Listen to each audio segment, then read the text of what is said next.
This course is all about how to design and create an impactful learning experience for our global learners. We'll cover the key steps in the process for creating a course, from planning your content to producing your videos to publishing the course on Udemy and sharing it with the world.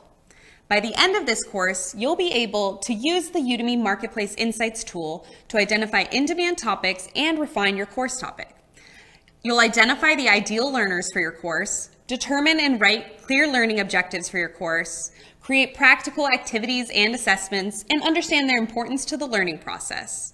You'll create a course outline, produce your course content following best practices for recording and editing your videos, write a compelling course landing page that attracts the right learners, launch your course successfully, and use your instructor dashboard to evolve your course and grow your audience on Udemy.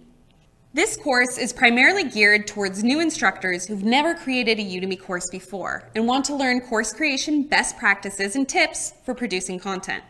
You'll also benefit from this course if you've already published a Udemy course and want to create more courses or revise your existing courses.